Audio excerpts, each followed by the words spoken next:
Bismillahirrahmanirrahim. Assalamualaikum warahmatullahi wabarakatuh.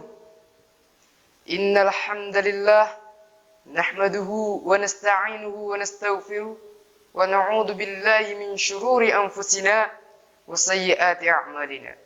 May yahdihillahu fala mudilla lahu wa may yudlilhu fala hadiya lahu.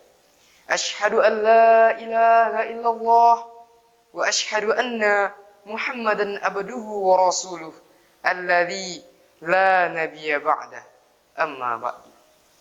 Yang pertama dan paling utama, marilah kita bersyukur kepada Allah Subhanahu wa taala atas limpahan nikmat-Nya, baik nikmat iman, nikmat Islam, nikmat kesehatan serta nikmat kesempatan. Yang mana alhamdulillah kita masih diberikan oleh Allah nikmat kesehatan.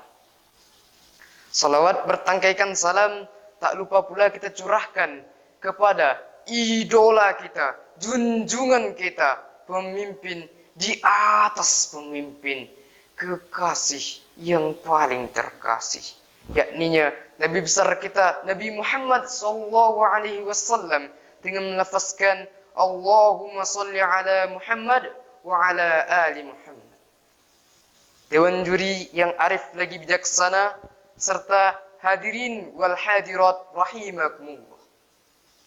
Dalam kesempatan kali ini, izinkan saya memberikan sebuah tausiah singkat yang berjudul Hikmah di balik virus corona. Hadirin wal hadirat rahimakumullah. Ada seorang syekh yang berasal dari Mesir bernama Syekh Ahmad Al-Jaljawi yang menulis dalam kitabnya Hikmatut Tashri' wa Fansafatuhu, jilid 1 halaman 7, yang menyebutkan semua kejadian yang ada di dalam dunia ini, baik itu yang disyariatkan maupun yang ada dalam kehidupan kita, pasti ada hikmah di belakangnya. Lalu apa hikmah di balik virus corona ini? Hikmah yang pertama adalah menjadikan kita lebih kenal kepada Allah Subhanahu wa taala. Karena apa? Karena Allah lah yang menurunkan virus ini, Allah lah yang menurunkan wabah ini, lalu Allah lah yang akan mengangkatnya. Lalu hikmah yang kedua adalah menunjukkan betapa lemahnya kita, yang mana selama ini kita merasa kuat, kita merasa hebat. Dengan virus kecil ini kita menjadi lemah. Maka daripada itu, dengan adanya virus ini dapat menyadarkan kita dan dapat menghilangkan sifat sombong dari dalam diri kita dan menghancurkan sifat-sifat angkuh yang ada pada diri kita. Oleh karena itu, kita adalah makhluk yang lemah, yang tak dapat berbuat satu apapun kecuali dengan izin Allah Subhanahu wa taala. Virus ini yang membawa hikmah yang insya Allah akan merubah kita. Lalu hikmah yang ketiga adalah menunjukkan betapa fakirnya kita. Hadirin wal hadirat rahimakumullah. Perekonomian pada saat ini sangat turun. Mari kita berdoa kepada pedagang-pedagang kaki lima, ojol-ojol, pengusaha-pengusaha, dan pebisnis-pebisnis yang hancur.